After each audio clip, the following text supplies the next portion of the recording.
حبيت اوريكم جزء صغير كده من الاوردرات اللي وصلت بتاعه العيد. حصل معانا صبغه ريتش بورغندي، دي من اكتر الصبغات الخطيره اللي تقدري تستعمليها وانتي مطمنه جدا، لان ما فيهاش اي كيميكالز خالص وكلها بيور، فبجد خطيره. اللي ما جربهاش فايته كتير. ده اللون البورغندي، وطبعا بتطر الشعر جدا جدا جدا. وصل كمان معانا كريم ديودرنت باليا، وده طبعا انا عملت لكم فيديوهات كتير عنه، قد ايه هو احلى كريم ديودرنت ممكن تستعمليه في حياتك. وادخلوا شوفوا الفيدباكس عندي كلها خطيره، الناس بتدعي لي لما برشحه لهم، لان هو فعلا من احلى الديودرنتس في العالم. جايبين معانا كميه اهو، دي تكمله للكميه اللي كانت وصلت المره اللي فاتت، ففي كميه كبيره، يا رب بس تلحقوا عشان ما ترجعوش تزعلوا وتقولوا خلصت. كمان من الحاجات اللي كانت خلصت ووصلت تاني اوميجا 3 بتاعت ميفوليس، طبعا الماني غني عن التعريف، من اكتر الاوميجا الافكتيف اللي فعلا ممكن تستعمليها في حياتك، خطيره جدا. وصل كمان معانا الفوار بتاع ميفوليس برضو من المانيا، كله فيتامينز يا جماعه، خطير. واحد اهو مالتي فيتامين والتاني بالمعادن، الاتنين بجد احلى من بعض. طبعا زياده مناعه خطيره وينفع ليكي ولاولادك، من الحاجات اللي هتتبسطي جدا لما تجربيها.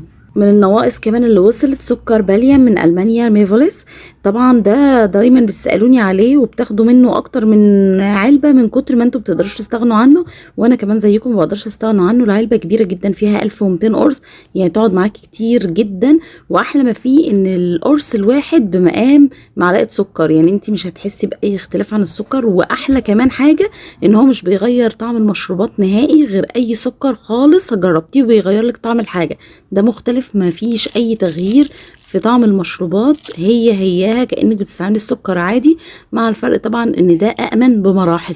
سيرم باليا الفيتامين سي كان من النواقص ووصل تاني، طبعا بقى توحيد لون بشرة، تفتيح بقع، تحفيز انتاج كولاجين، يحل مشاكل كتيرة جدا جدا في البشرة. واكتر سيرم فيتامين سي افكتيف جربته هو كان السيرم ده. زيت جوز الهند الاصلي باراشوت من الهند، اللي هبلتوني اسئله عليه، كل ما ينقص بتدخلوا تقعدوا تقولوا لي وفريه تاني بسرعه. وطبعا افضل سعر عندنا، وده السايز ال 200 مللي، ولما تجربيه هتدعي لي بجد، خطير للشعر وحلو قوي لشعرك او شعر بنوتك واولادك كلهم، بصراحه خطير. ده بقى قلت اجربه المره دي، طلع خطير بجد. ده برفيوم خلطه مريم، ده خليجي جدا، ريحته خطيره، ما فيهوش كحول خالص، وريحته حلوه قوي قوي قوي ومختلف عن اي برفان شميته، بس بجد ريحته تحفه.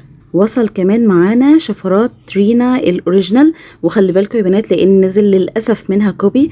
طبعا الشفرات دي من احلى الشفرات اللي ممكن تستعمليها، هي وشفرات ايبلين الالماني، والاتنين موجودين. وبجد بجد لو ما جربتيش دي او ايبلين الالماني فانتي فايتك كتير قوي، بجد نصيحه جربي دي او دي، الاتنين من احلى الشفرات فعلا، ملهمش منافس اصلا، والاتنين احلى من بعض.